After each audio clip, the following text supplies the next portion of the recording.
So let's now move on to the final panel for today. Another 3 days to go. Is the energy sector ready to lead by example? Is that a legitimate question, leading by example for the energy sector? What is the new role of energy in supporting other sectors? Is the industry going far enough right now? And how are the boundaries between other industries becoming blurred? And what does this mean for the next 12 months as governments update NDCs, particularly in this critical time before COP26? Well, let's go live now to our four guests. What I'm going to do is ask them quickly to answer the question by example, by me asking that question right at the beginning as I introduce them all. So all four of you, can I ask you to be very brief in your answer at this stage, to just so we know whether it's a good question, what your answer is, and then we'll dig down and dive into some of the greater details of the kind of things you want to say about this question. Let me first introduce Angela Wilkinson, the CEO and Secretary General of the World Energy Council. Nice to see you again, Angela. What's your view of, is the energy sector ready to lead by example? Hi, Nick. It's good to see you again. Last time we were at the Bled Strategic Forum and we were talking about Yes, the undiscussables and the impossibles. So thank you very much for the invitation to come. In the race to zero, it's important we don't lose sight of the bigger story of energy. Energy is not just about carbon, it's a much bigger story of human development and progress. The bigger picture perspective is the essential starting point when we start to build back better. Angela, can we ask you to pause? Can we just pause? Can we just ask you to pause for a moment? We're having a difficulty with your sound. Let me just ask you if there's anything you can magically do, wave your wand or whatever, and we'll come back to you for that answer in a moment. I hope it's just a bandwidth problem and temporary. So could you just be patient, and I'll come back to you in just a few moments if I can. Let me next go to Singapore. Welcome to Alvin Tan, who's the Minister for Trade and Industry and Minister of Culture, Community and Youth. Alvin, nice to see you. It's a very long title for a minister. You have a lot in your portfolio. But again, quickly, the answer to that question, is the energy sector ready to lead by example? You, of course, within Singapore, have tremendous control over the way you use energy. Nick, thank you for having me. It's close to midnight here in Singapore, so the energy usage is a little bit lower than we would have in other parts of the times of the day. So I cover both the culture and also the trade and industry portfolios. I'll just go over really quickly since you've asked us to keep it short. The answer to that question is yes, but it requires everybody to play its part. And part of the government, we have been working together with the private sector, with researchers, with research institutes, as well as the non-profit sectors to ensure that we use energy efficiently. But there is one constraint, a very big constraint in a small island state like ours, and that is the lack of land and lack of resources, lack of geothermal energy, lack of wind, and some would say in the monsoon seasons, lack of sun, even though we are smack on the middle of the equator. But these are all issues that we can overcome with a couple of different areas. The first is on technology, and the second, I think the previous panel had mentioned, is on green finance. But I'll stop there because I know there's plenty to go on for this evening, and I look forward to hearing from Angela, Andrew, as well as Brian as well. All right, thank you, Alvin. Angela, I'm not going to forget you, but let me hope that the bandwidth is settling down a little bit and go to Andrew Lever, who's Director of the Carbon Trust. In about a minute, if you can, Andrew, that answer to that question, is the energy sector ready to lead by example, do you think? Yeah, thank you, Nick, and yeah, good day, everyone.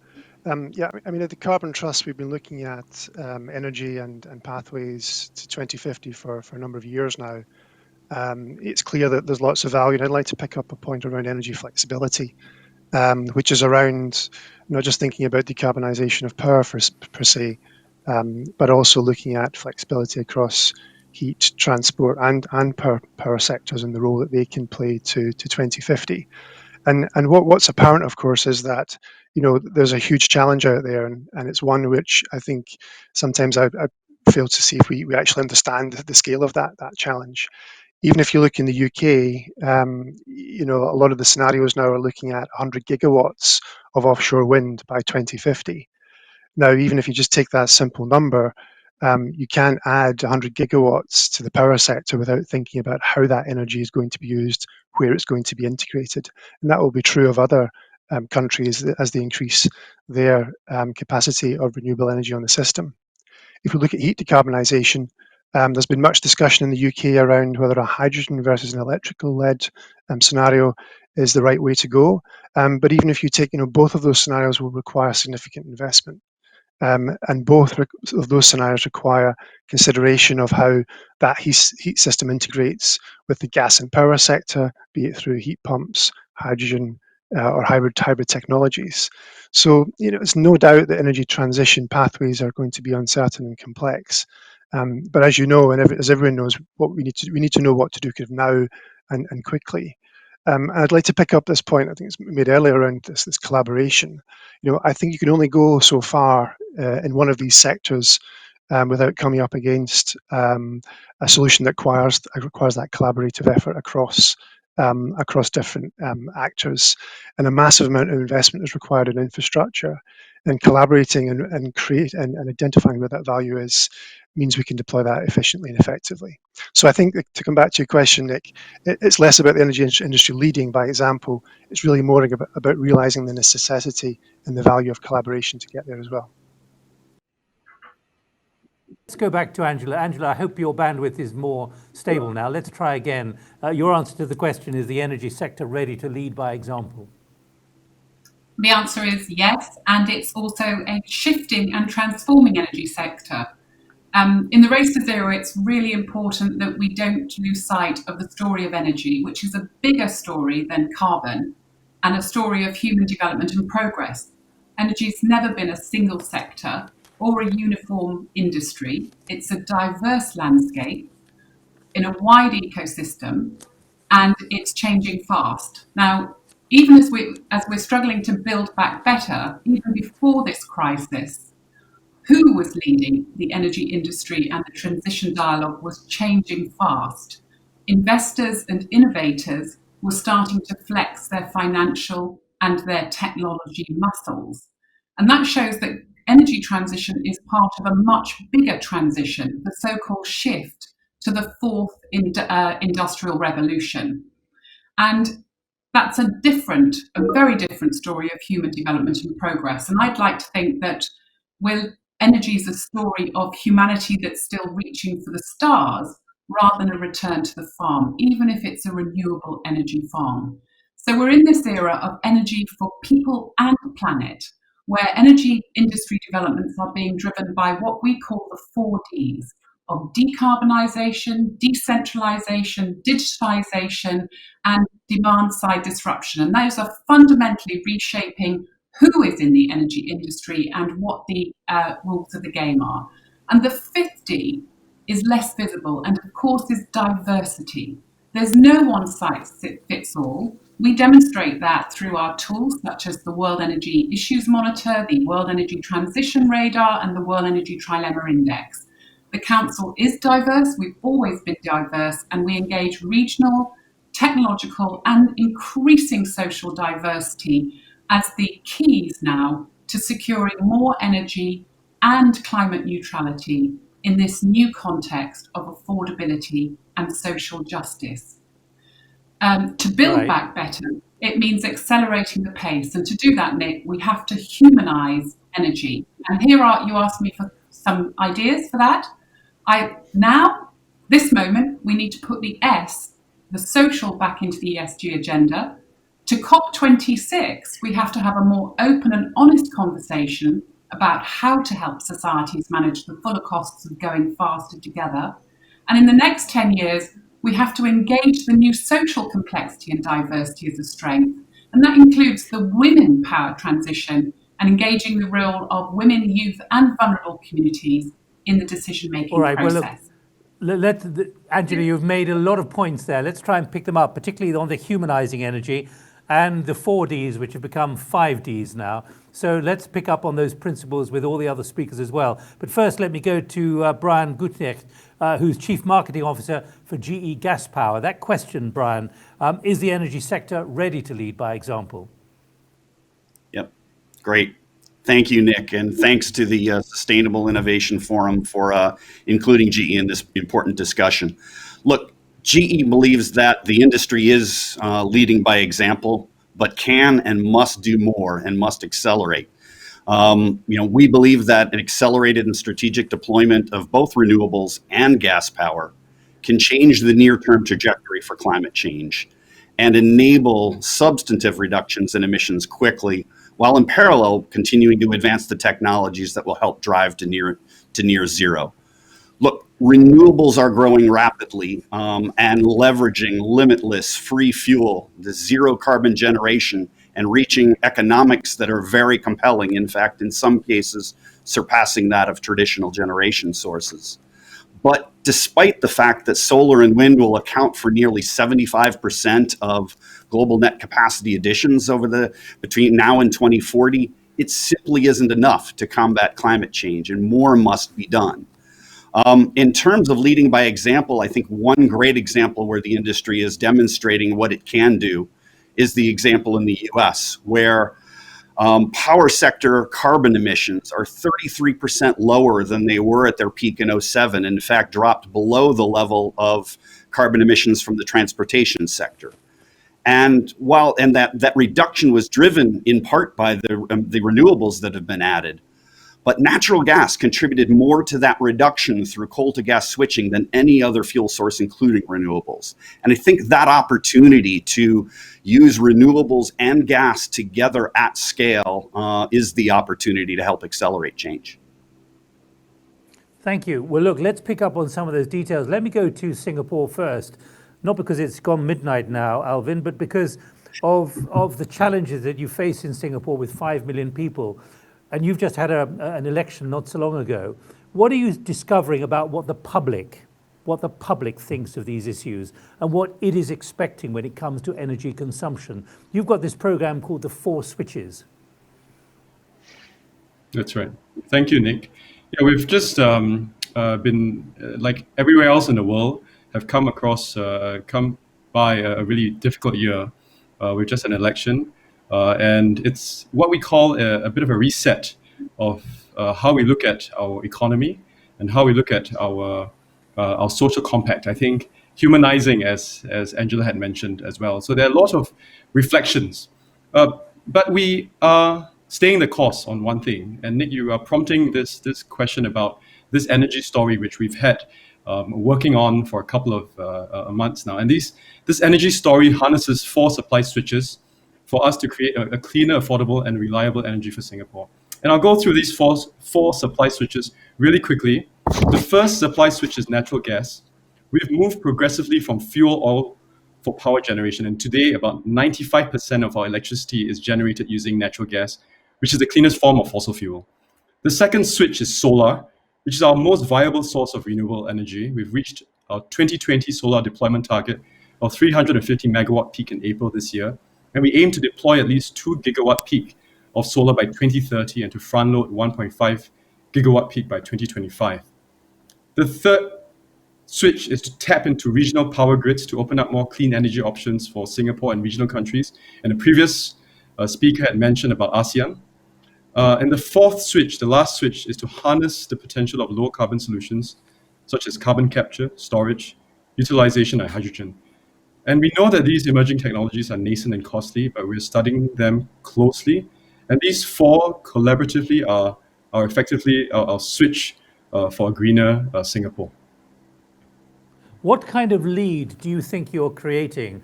Obviously, you have a tremendous way in which you have developed, and I know Singapore well. But what kind of lead? Remember the question here, is the energy sector ready to lead by example? You've already done that in the water sector, for example. You have sustainability and keeping going in the ways that you've just described. What kind of lead do you reckon you are creating? What kind of model do you think you're creating? Yeah, Nick, it's a really important question because I think we are constrained by our size, right? And you knowing Singapore well, we have no other choice but to innovate. We've had no water. We've had to create potable water with our new water story. And currently, if we want to lead in the green revolution, as it were, we need to think a little bit broader. And one aspect to this is on green finance. And green finance is important. We've just launched the Singapore Green Finance Center. It's our first research center dedicated to green finance research, and we think that's important because as the world changes and capital markets changes um, and and capital is deployed in a very different way, we want to be able to have new kinds of assets that people and financial institutions can invest in. And we need people to be able to understand green finance. We need people to be able to deploy green finance, and we need capital and liquidity to allow that to happen.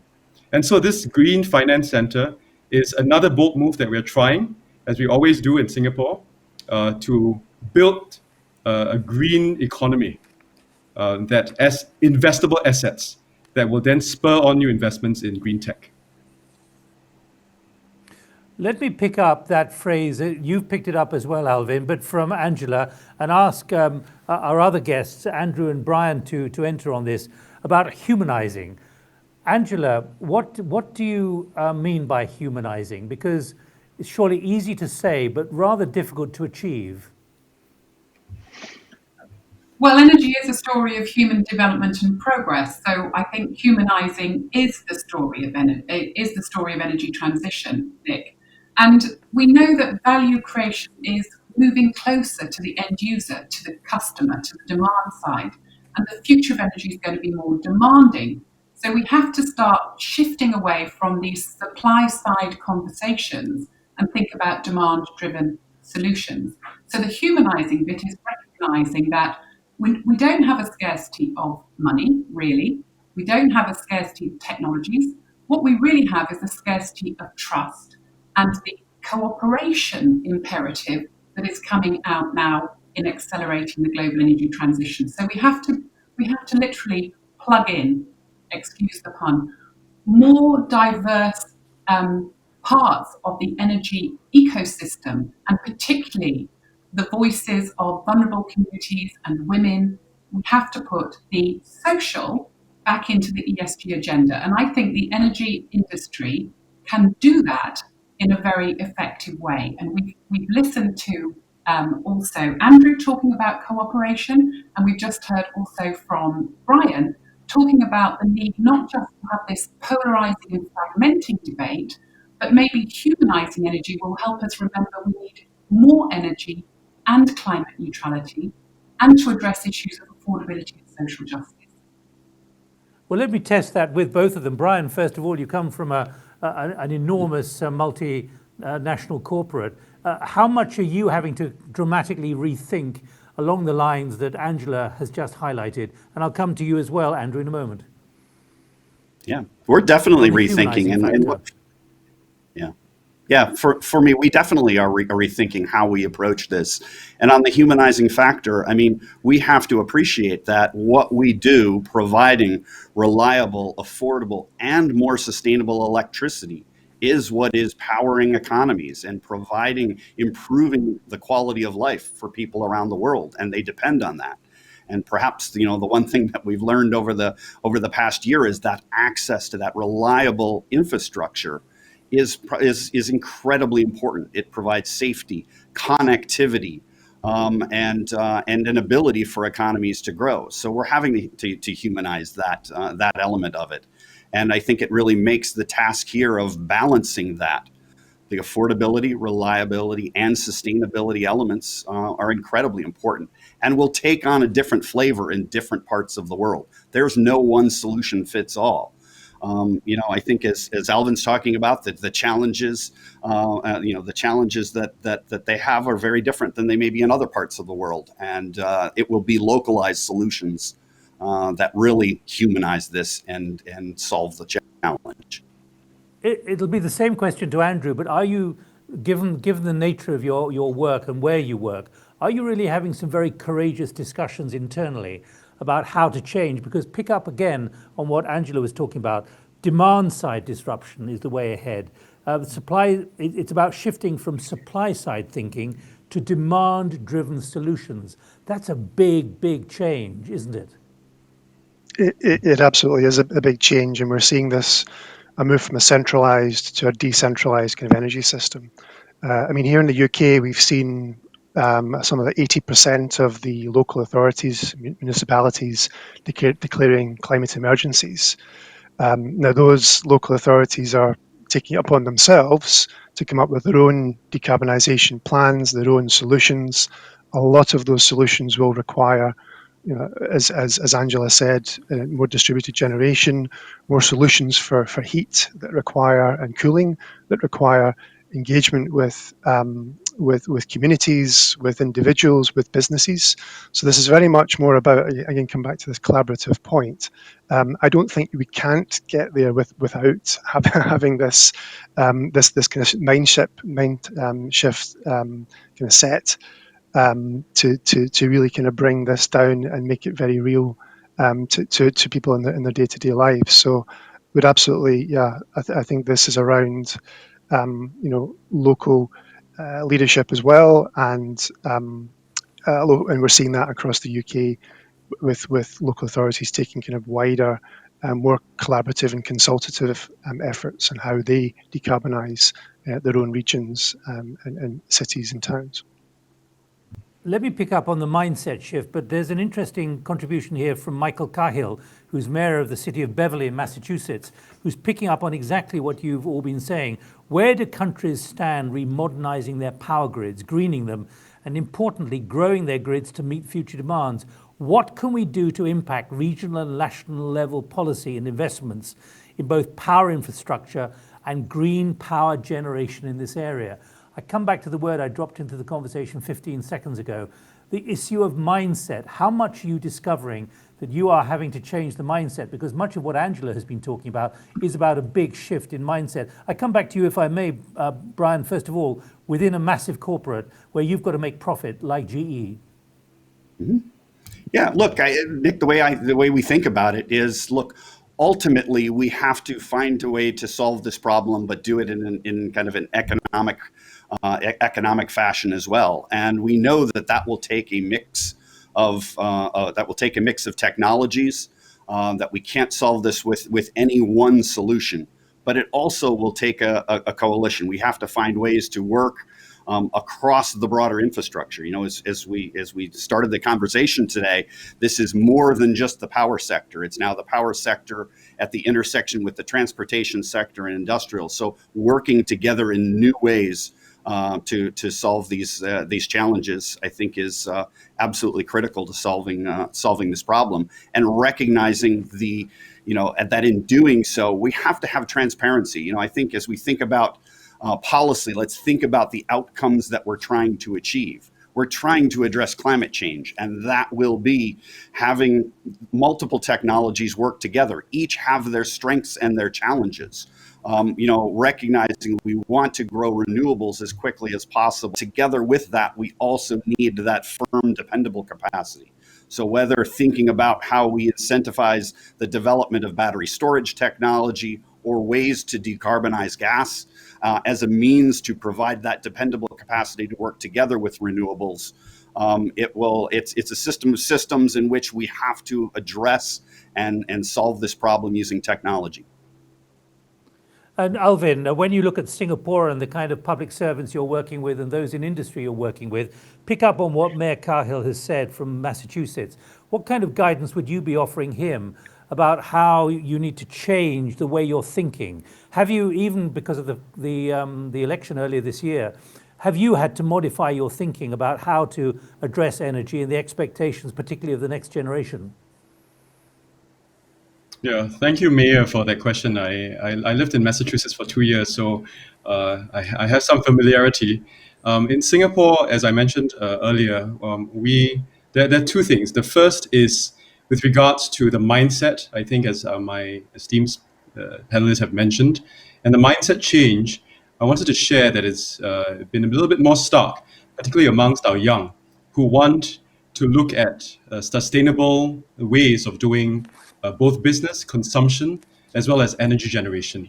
But Singapore has gone through or started the green journey about 55 years ago at the start of our independence. If you think about it, Nick, you'll see that Singapore, in terms of our car population, very different from our Southeast Asian or ASEAN partners. In fact, we kept private car and motorcycle growth with economic disincentives. And we've kept this private car and motorcycle growth to zero since 2018. But we also made sure that at the same time, we boost up our public transportation systems. So that's one, very practical for the mayor and very practical for other cities that are looking into this. That's one, transportation. The second is we are looking at city and town planning. And that means when we create new towns, we make our towns, but then also the buildings that people live in, what we call the Housing Development Board buildings or flats, even more energy efficient. So we reduce the energy consumption by about 15%. We're aiming to do that by 2030. And the third one is on industry. So when we're building business parks for industry, we are also creating new forms of heat dissipation systems so that we can reduce energy as well. So these are very practical ways in which we can effect change in our city. Let me pick up, Angela, you're very good at laying down really big challenges, and let me encourage you to keep pushing those challenges. You've talked about the humanizing energy, you've talked about your four Ds, which have become 5 Ds, decarbonization, decentralization, digitization, and demand side disruption, now diversity. You're also talking about the need for new pathways. How do you define those pathways? Well, the new pathways, Nick, are really around more energy and climate neutrality in a context of affordability and social justice. And that's a bigger space. And I hear Brian, I hear Alvin, and I also hear Andrew. I think we're all talking about, this isn't a renewables only pathway. This is a pathway which has cooperation across sectors, cooperation between different forms of energy, heat, power, and liquid fuels, and where even renewables need friends. And we have to think more carefully about how do we open up the solution space, because there isn't a single silver bullet. We need to enable societies with different political economies, with different aspirations, with different starting points to navigate their way forward, which is why that 50 diversity is so important. Diversity in energy is the key to successfully managing global energy transition. Do you agree, Andrew? Yeah, absolutely. I mean, I think I picked up on a point, Angela, you mentioned there about no silver bullets, and I think that truly is the case. Actions required across all the sectors that we've talked about today. And I think some of the key aspects of this are around where you can see those connections between the sectors, because that opens up new business models, it opens up new opportunities and innovations. And the reason that's important is because I'm a firm believer that you can get efficiencies from investment in infrastructure by collaborating, and you can take flexibility that's in transport and give it a role to play within the power sector to balance off renewables. So, all of these interactions are really changing the way in which we think about energy going forward. I think in terms of pathways, it's innovation, it's learning, it's failing fast. But really, there is 3 decades to 2050 now, and there's a lot to do. I think that we need to try all these things and be robust enough to learn from them and move forward with them as well. Let me ask all 4 of you, though, picking up on pathways and what Angela has been saying, what we've just heard from Alvin about the practical nature of what Singapore has had to adjust to. Is there a danger that the public expectations are going to dramatically outrun the ability of technology and investment to deliver at the pace that's needed? We've just been discussing hydrogen, where the technology is well known, it's super expensive. but investment is still a massive problem when there's an enormous potential here. I ask that because there's a question here from a PhD student at Ohio State University, Priya, talking about what is the incentive for private energy corporations to move towards energy efficiency, since it lowers the consumption of their product and hence their profit. Do you see that as a real problem, Brian? The numbers change dramatically here. Yeah, look, it's a great, and I'd like to really kind of pull on the thread that Angela kind of mentioned around, hey, renewables need friends, need friends that can be there. And I think there are technologies, whether that's hydrogen, that could be that friend that's there to extend the availability of renewables, being able to take that hydrogen, use it as a form of storage, use that hydrogen to decarbonize some of the sectors that may be more to decarbonize. You can think about long haul transportation and other sectors where hydrogen Brian, I'm can afraid, be that I'm afraid, friend. I think I'm afraid we're losing you at the moment. Can you hear me? I'm afraid you're breaking up a little bit. Let's hope that GE can stabilize your signal a bit. So just bear with me. I'll come back to you in a moment. But again, Andrew and Alvin, just picking up that point that the public expectations, particularly from the next generation, are going to move faster than the ability of technology and investment to deliver. Do you see that as a problem, Andrew? I think consumer engagement is. I think it's always been a bit of a challenge for the energy sector. More broadly, I think the Climate Change Committee in the UK, said to reach 2050 there has to be increased engagement with energy from consumers. Technology alone can't solve all of these issues. So I think it comes down to solution providers to make that more interesting and to find those ways, that we drive cars and we use, we think about transport very, very freely and move very freely. Maybe we have to think about, well, how do I want to move around this country, around the country. I have an electric vehicle, perhaps, which has a battery and storage within it, which could be used by the grids to create some value for me. So I think inevitably coming back to a previous point around this is about democratizing energy. Because the solutions to decarbonize have to be democratized. I think it's really down to, my view would be, it's down to the solution providers to come up with those innovations to engage with consumers and end users. Brian, I think we're back with you and your signal is stable. Do you just want to finish off your thought there, please?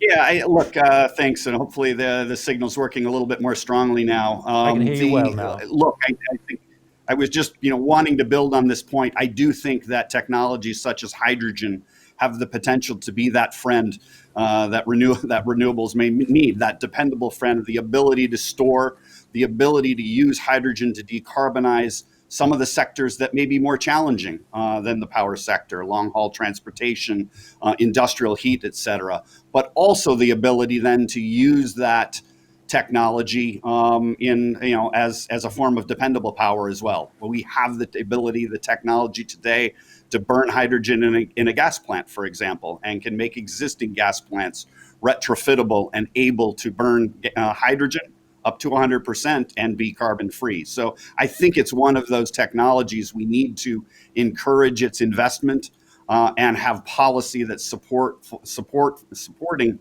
of deploying that technology. Alvin, that's the same question to you before I go back to Angela. Again, is there a danger that public expectations on this issue are now going to outrun the ability of technology and governance and governments and institutions to move at the speed that is necessary? I think of your port structure, the Port of Singapore Authority, where you're completely changing. You're building a new port, but virtually no people are going to be there, and it's going to be electrical powered, but the ships are not yet ready. By and large, to go in there because there aren't the ships designed yet for it. In other words, there's a mismatch. The sequence isn't quite right at the moment. There isn't that kind of simultaneity on what is possible and what is happening. Yeah. Well, Nick, we go back to the first principles, and I think your first question about who takes the lead in this energy story, and also to Andrew's point earlier on about trying and then attempting new solutions. And then if these solutions don't work, then we readjust quickly and we try a new one. So I wanted to make a really important point. It's about government also taking the lead, working with private institutions, private companies. And another practical example is to overcome our space constraints. We are working with one of our companies, and again, leading on this front, to build a first floating energy storage solution platform in Singapore. And this offshore test bed will help us to provide testing and commercially promising power to tech solutions for the marine sector. This particular floating platform will deploy about 7.5 megawatts per hour lithium battery. It's an energy storage solution, and it will sit on a floating platform. It will then be able to power about 600 four-room flats per day, and the deployment will reduce our carbon footprint by 40%. Now, it's obviously very new. We have these space constraints, but we ought to try, and we ought to bring in the private sector to come in, try some crazy stunts like this, but of course, make sure that we have the viability to do so in the first place, but make sure that we can also work with the private sector to try these new energy solutions, considering our constraints as well. So that's important, to lead from the front, but also to partner the private sector. I'm fascinated you as a minister call it a crazy stunt. It sounds actually rather sensible. I have to check with you. There was a thought at one point of having a floating nuclear power station. Is that still on the cards in Singapore? We have floating photovoltaic solar panels that we're planning on our reservoirs. Not quite a nuclear. But what about a nuclear power station? Is that still being considered as an option? A floating nuclear power station? We're focusing on the sun.